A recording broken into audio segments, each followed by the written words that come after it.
Okay then, let's just begin with types of ratio. Hello there, welcome back. Okay, yes, so types of ratio को आज पढ़ेंगे. आसान सा topic है बहुत. Okay, so the very first type of ratio is compounding और combined ratio. क्या होता है वो देख लेते हैं अपन. Ratios are compounded by multiplying the fractions which denote them. Multiplying the fractions which denote them. जो फ्रैक्शंस रेशियो को डिनोट करते हैं उनका अगर मैं मल्टीप्लीकेशन ले लूं is nothing but ratios are compounded. आगे बोल्ड में अच्छा से लिखा है पूरा definition. We should multiply the antecedent for the new antecedent and the consequent for the new consequent of a compounded ratio. एक कंपाउंडेड रेशियो अगर मेरे को बोलना है तो उसको बोलने का मतलब ये हो जाता है कि मैं एक रेशियो का एंटीसीडेंट दूसरे रेशियो के एंटीसीडेंट से मल्टीप्लाई कर रहा हूं और एक कॉन्सिक्वेंट दूसरे रेशियो के कॉन्सिक्वेंट से जब मैं मल्टीप्लाई करता हूं then whatever I get is nothing but my compounded ratio is what my compounded ratio is. Okay, तो एग्जांपल के तौर पे अगर मेरे को आपको बात बोलनी है कि व्हाट कंपाउंडिंग रेशियो और कंबाइंड रेशियो इज, कंपाउंडिंग और कंबाइंड रेशियो इज, तो एग्जांपल ले लेता हूं मैं. a is to b is equal to 3 is to 4 and c is to d is my 8 is to 9, then ac is to bd is what my compound या combined ratio और compounding ratio और compounded ratio, and which is equal to 3 into 8 is to 4 into 9. सो कुछ calculation हो रहा है, ऐसे कुछ करना है, देखते चलो. 3 1 जा 3 3 जा 4 1 जा 4 2 जा 2 is to 3. वैसे भी 24 is to 36 होता था. आप 12 is to 12 के टेबल में लोगे तो 12 2 जा 24 12 3 जा 36 आ गया. 2 is to 3 कैसे आया, आई बात समझ में. सो माई AC is to BD is nothing but my compounded ratio combined ratio, compounding ratio, in which what I did was I multiplied antecedent with antecedent, consequent with consequent. Sir यदि अगर यहाँ पे A is to B मेरा रहता, A is to B मेरा रहता 2 is to 3, मेरा C is to D रहता 4 is to 2 एंड मेरा D is to E is to F रहता 4 is to 2 या 4 is to 3 या 2 is to 3. चलो 2 is to 3, थोड़े अलग अलग नंबर लेते हैं ना, एक जैसे नहीं लेते. 2 is to 3. तो इस समय पे क्या होता है मेरा कंपाउंडिंग रेशियो? बेटा कुछ भी नहीं, जितने भी एंटीसीडेंट है सबको मल्टीप्लाई कर दीजिए आप. तो ACE is to BDF is nothing but your compounded or combined or compounding ratio, and that will give you 2 into 4 into 2 into 4 into 2 is to 3 into 2 into 3. So basically ये 2 cancel हो जाएगा. What you will get is 8 is to 9. 8 is to 9 is what the ratio is. आई बात समझ में? That is how much simple it is. तुमको मजा भी आ रहा होगा, बहुत सिंपल है ये बात समझने के लिए. Okay, inverse ratio. One ratio is inverse of the another if their product is 1. Inverse ratio कब बोला जाएगा? एक रेशियो दूसरे का इनवर्स रहेगा जब उन दोनों के रेशियो का मल्टीप्लीकेशन विल बी योर 1. मतलब क्या बोलने का है सर? अगर मैं लेता हूं 2 is to 3 तो इसके साथ मैं कैसा नंबर मल्टीप्लाई करूं? 2/3 लिखता हूं मैं. चलो तुमको और आसानी जाएगी. 2/3 इंटू क्या लिखूं? मेरे को यहाँ पे आंसर 1 मिलेगा. x ले लेता हूं मैं. I am finding the inverse ratio of 2 is to 3. तो यहां पे मैं क्या करूंगा? 3 को यहां मल्टीप्लाई कर दूंगा तो ये हो जाएगा 2x इक्वल टू 3 और ये 2 को यहां लेके चल जाऊंगा तो x equal to 3/2.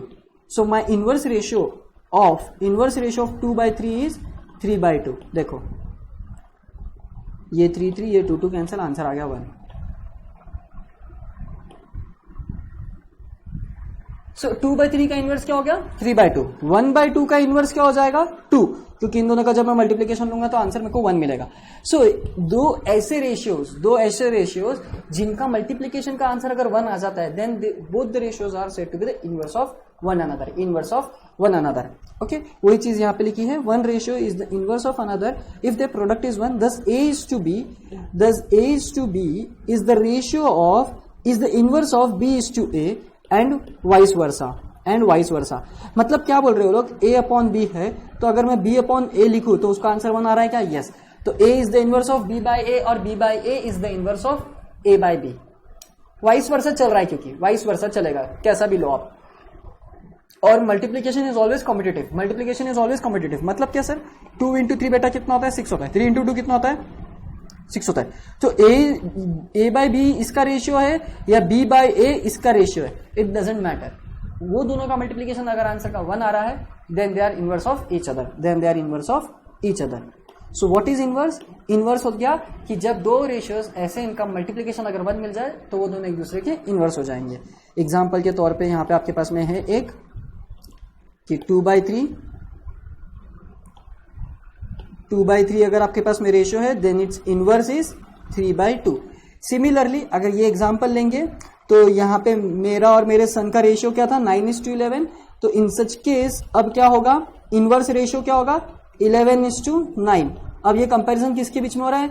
My sons money with my money. पहले मेरा मनी मेरे सन के साथ कंपैरिजन हो रहा था, मेरे सन का मनी मेरे मनी के साथ में कंपैरिजन हो रहा है, मेरे सन का मनी मेरे वाले मनी के साथ में कंपेयर हो रहा है। Okay, so this is the inverse ratio,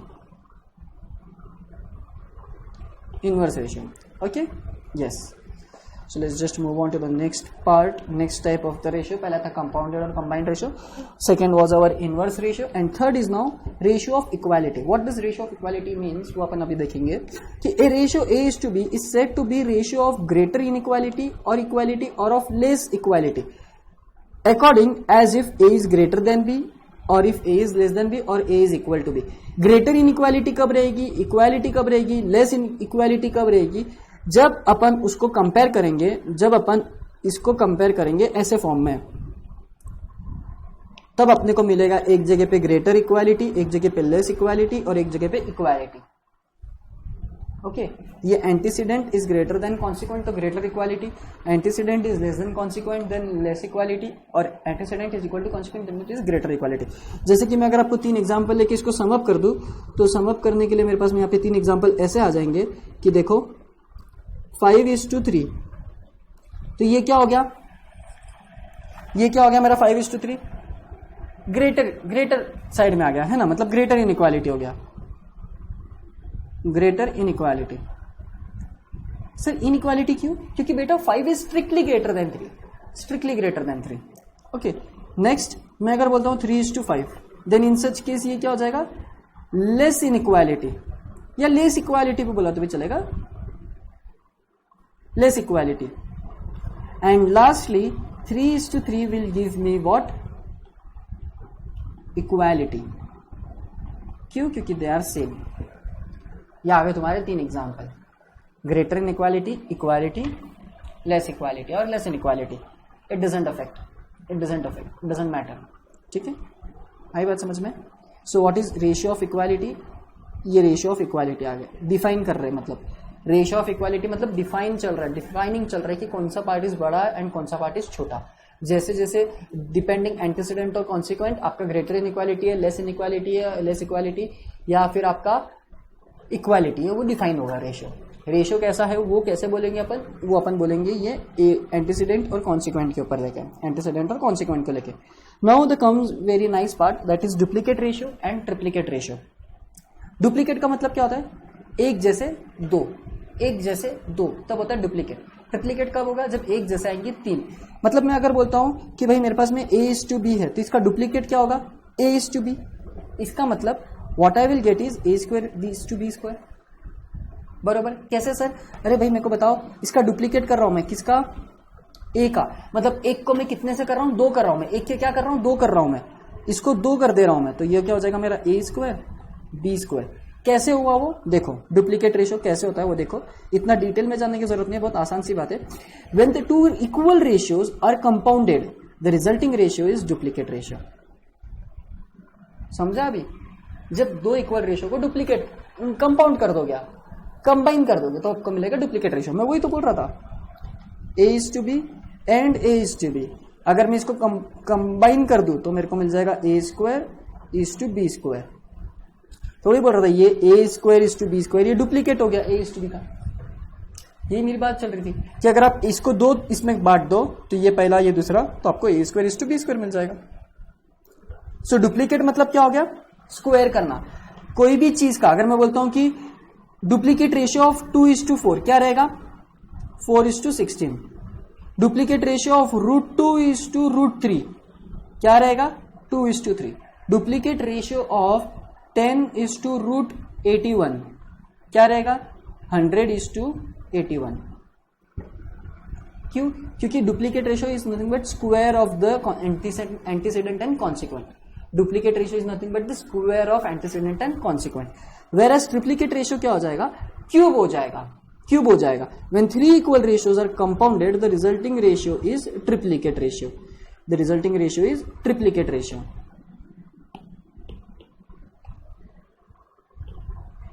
If A, B, C, A, B, A, B, A, B, A is to B, A is to B,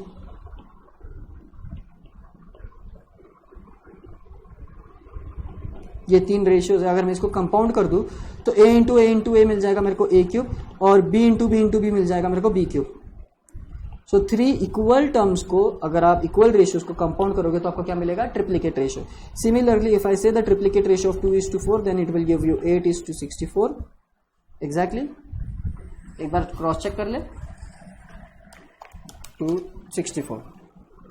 then similarly triplicate ratio of cube root of 2:4 का triplicate ratio क्या रहेगा बेटा? 2:4, क्योंकि ये cube root है तो cube लेंगे तो अपन ये रूट हट जाएगा, क्यूब रूट हट जाएगा। And similarly if I take cube root of 10:, एक एग्जांपल दे रहा हूं मैं जस्ट सबको एक हैबिचुअल कराने के लिए। क्यूब रूट ऑफ 10:81, तो क्या आ जाएगा आपका इसका आंसर? 10:, अभी ये 27 मतलब 3 इंटू 81 है ना, 27 इंटू 3, सो लाइक 81। अगर मैं 27 लेता हूँ बेसिकली, नहीं ये 81 क्यों ले रहा हूँ मैं? 81 का क्यूब करना पड़ेगा मेरे को, तो बाप रे बाप बहुत बड़ा हो जा रहा है वो। 81 नहीं लेता हूं मैं, 2 ले लेता हूं, तो ये हो जाएगा 8। आसान सा नंबर लेते फिर ट्रिप्लीकेट करने का। 81 का बोलेंगे तो बहुत बड़ा नंबर हो गया ना। ट्रिप्लीकेट यानी क्या हो गया? उसका क्यूब करना हो गया। किसका? वो नंबर का क्यूब करना है, उसको 3 बार मल्टीप्लाई करना हो गया, उस नंबर को 3 बार मल्टीप्लाई करना। 81 को मल्टीप्लाई करो, नो डाउट कुछ फर्क नहीं पड़ेगा। 81 ये into equal to square cube 5,31,441 रुपए, रुपए नहीं 5,31,441 आएगा 81 का क्यूब, 5,31,441 रुपए। ठीक है। सो भाई डुप्लीकेट रेशियो क्या हो गया? किसी रेशियो का अगर आप स्क्वायर कर दोगे then it give you duplicate ratio. किसी रेशियो का क्यूब कर दोगे तो आपको मिल जाएगा ट्रिप्लीकेट रेशियो। सर अब क्यूब रूट और स्क्वायर रूट भी आएगा क्या? यस बेटा, उसको बोला जाता है सब डुप्लीकेट सब ट्रिप्लीकेट। किसी रेशियो का अगर आप स्क्वायर रूट लो तो आपको मिलेगा सब डुप्लीकेट, किसी रेशियो का आप क्यूब रूट लो तो आपको मिलेगा सब ट्रिप्लीकेट। As in what? देखो सबसे पहले एग्जांपल लेता हूं मैं, 4:16। ये डुप्लीकेट रेशियो किसका है? ये डुप्लीकेट रेशियो किसका है? 2:4 का। ठीक है, duplicate ratio of 2:4 is 4:16, whereas sub duplicate ratio of 4:16 is what? Square root of 4 and square root of 16, 2:4। आ रही है बात समझ में? √2:√3 है। I want to find the sub duplicate ratio of these two. इसका एक और स्क्वायर रूट आ जाएगा, मतलब √2 to the power √2, मतलब वो क्या हो जाएगा 1/4, तो 2 to the power 1/4 fourth root आ गया, मतलब in short is to 3 to the power 1/4, मतलब फोर्थ रूट हो गया। स्क्वायर रूट का स्क्वायर रूट लेना पड़ा, स्क्वायर रूट का स्क्वायर रूट लेना पड़ा। समझ में आई बात? कैसे किया मैंने? देखो थोड़ा डिटेल में बता दूं मैं। ये √2 था ना, तो √2 का √2 आ गया इज टू √3 का √3 आ गया। सो ये √2 को लिखा जाता है, √2 को लिखा जाता है 2 to the power 1/2 is to √3 to the power 1/2। Again ये रूट को लिखा जाएगा 1/2, तो ये 2 to the power 1/2 to the power 1/2 is to 3 to the power 1/2 to the power 1/2। ये इंडाइसिस के रूल से अपना मल्टीप्लीकेशन हो जाता है, तो ये मिल जाएगा 2 to the power 1/4 is to 3 to the power 1/4। So वही चीज़ मैंने बोला, पूरा यहाँ पे डिटेल में लिख के दिया है मैंने। अगर आपको किसी को चाहिए होगा तो आप लिख सकते हो। एल्स ये बहुत सिंपल सी बात है, इसमें कोई कंफ्यूज आ जाने की बात नहीं है। तो 2 to the power 1/4 यानी 4th रूट आ जाएगा। फिर वहीं अगर मैं बोलता हूं कि 8:27 है, इसका मेरे को चाहिए सब ट्रिप्लीकेट रेशियो। इसका मतलब क्या हो गया, I am taking the cube root of 8 and I am taking the cube root of 27। Cube root of 8 is 2 and cube root of 27 is 3। Check कर लो। Yes, so what is sub duplicate ratio? Sub duplicate ratio of a is to b square root of a and square root of b, whereas sub triplicate ratio of a is cube root of a is to cube root of b। बहुत simple सा concept है, इतना कुछ बड़ी बात नहीं है उसमें। ठीक है, चलो लास्ट टाइप पे आ जाते हैं अपन अपने continued ratio. Continued ratio is the relation between the magnitude of 3 or more quantities of the same kind। magnitude of 3 or more quantities of the same kind। the continued ratios of 3 similar quantities a b c is written as a is to b is to c, a is to b is to c is nothing but your continued ratio। जैसे क्या, देखिए मैं बोलता हूं आपको, a is to b आपका है 3 is to 4 and आपका b is to c है 6 is to 8, 6 is to 8, 6 is to 9 कर दो, दिस दोनों सिमिलर हो गए वो, 6 is to 9। अब क्या आएगा, आई need continued ratio a is to b is to c। अब कंटिन्यूड रेशियो फाइंड आउट कैसे किया जाता है, देखो मैं a is to b लिखता हूं यहाँ पे 3 is to 4 and then I write b is to c, जो कि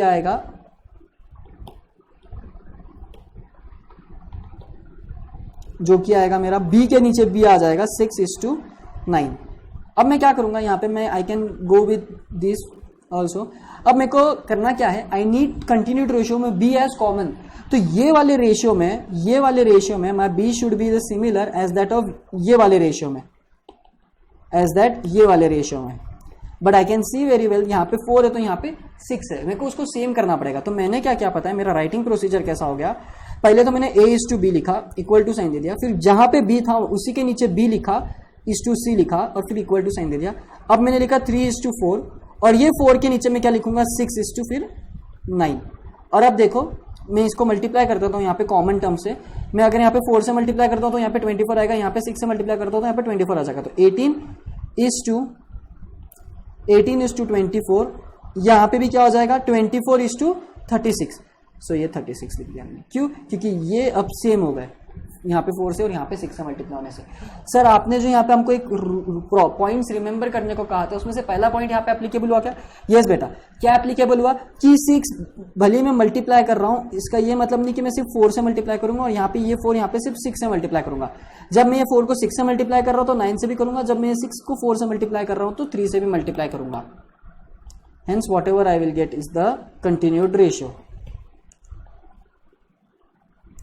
A is to B is to C।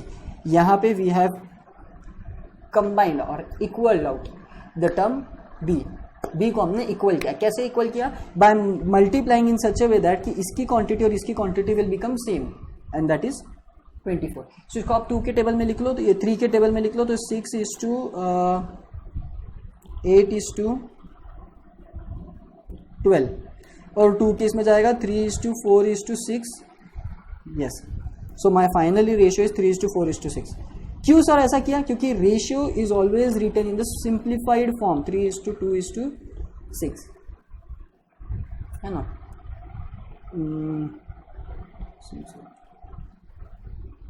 8 is to 12, 3 6 18 3 8 जा, 2 के टेबल में हर एक जा रहा है तो 2 3 जा, ये 2 4 जा, 3 is to 4 is to 6, sorry 3 is to 4 is to 6। ये हो गया मेरा एग्जैक्ट रेशियो। इसको मैं क्या बोलूंगा? Continued ratio.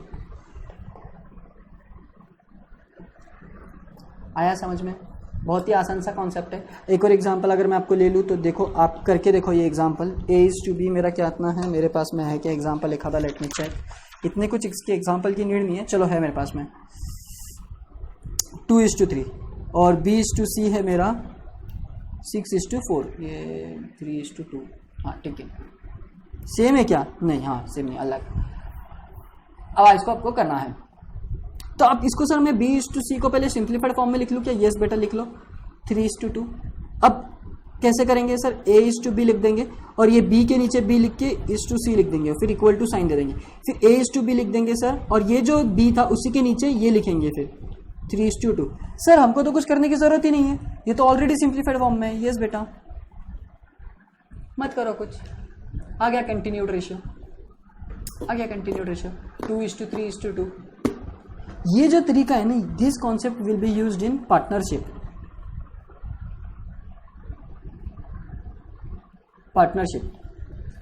पार्टनरशिप में आपको ये यूज आएगा अकाउंट्स के।